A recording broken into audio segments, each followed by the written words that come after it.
Hey everyone, thank you so much for clicking on this review. The fact that you are willing to sacrifice a few minutes out of your day to consume my content really does mean the world to me. For those of you that are unaware, I review everything that gets released on Netflix. So if you're ever curious about a new movie, new show, or new series, if you want to know more about it, come to my channel and I will let you know. Today we're going to be talking about Sweet Tooth Season 2. Now, I loved Season 1. I thought Season 1 was definitely one of the better outings that Netflix had in regards to its original releases. I was eagerly awaiting Season 2 after watching Season 1. I fell in love with the world. I fell in love with the characters. Incredibly unique concepts.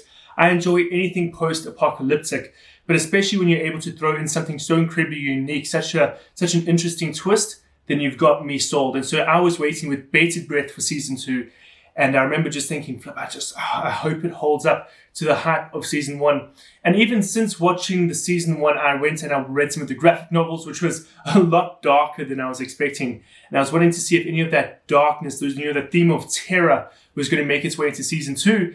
And without spoiling anything, I would have to say, while this season is consistent with the first in regards to its quality, its characters, the arcs, the developments, everything like that. And while the themes that are explored are the same, this one does feel significantly darker than the first. And I think a lot of that has to deal with the core primary storyline that the season focuses on. So yes, without giving too much away, I can say this in regards to the story. This season feels a lot more like a sweet toothified version of Prison Break.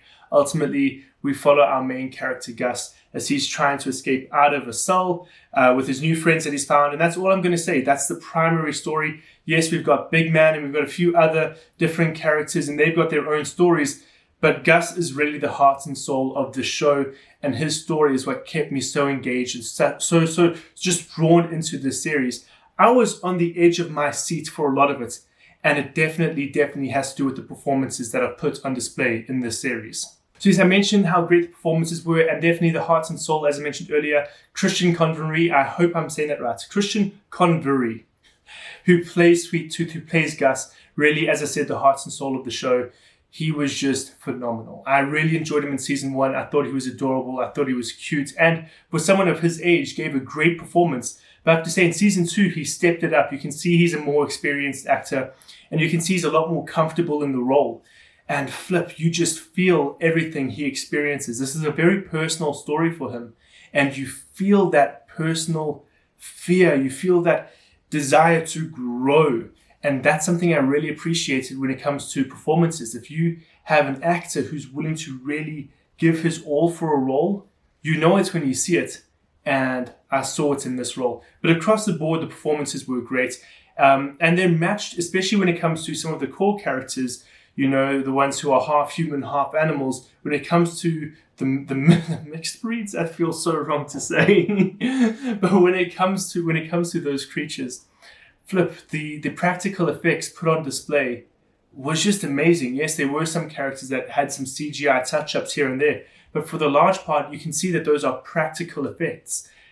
I love when a show pulls off practical effects, because you can really feel that the character is there. And when people are interacting with one another, they're interacting with something that's real.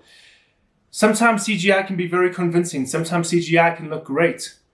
But at the end of the day, you can feel that it's impactless. You can feel that there's no weight to CGI, if you know what I mean. It's very rare that CGI feels completely immersive. And that's why I really appreciate it when shows decide, hey, let's actually embrace the practical. And so you can feel the characters here. You can feel the reality towards them. So look, just in closing, how I'm going to sum this up. If you enjoyed Season 1, you're going to love this. If you didn't enjoy Season 1, or if you haven't watched Season 1 at all, then I would say you're probably going to waste your time with Season 2, because it is a direct continuation of Season 1.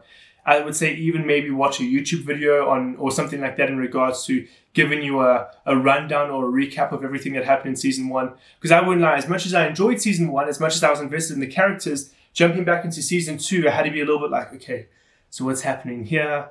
Okay, this character's doing this. Okay, oh yes, okay, now I remember. And so it took me about an episode or two to really get back into the flow of things. So maybe do just watch a recap before. But this was such a good series. I saw a meme recently where this guy's like flipping a coin and heads is like Netflix turning out another terrible show. But Tales, which happens so rarely, is Netflix releasing one of the greatest shows you've ever seen. And I have to say, I think Sweet Tooth is the Tales in this situation. It is such a good series. I'm loving it, and I hope you guys will too. So guys, thank you so much for watching this review. If you did enjoy it, please give me a like. Do not be afraid to subscribe to my channel. I should be in a new set the next time you see me. I'm currently moving houses. That's why I'm just sitting here on the couch. But guys, thank you so much for watching. You'll see me in a proper studio next time. See you in that video.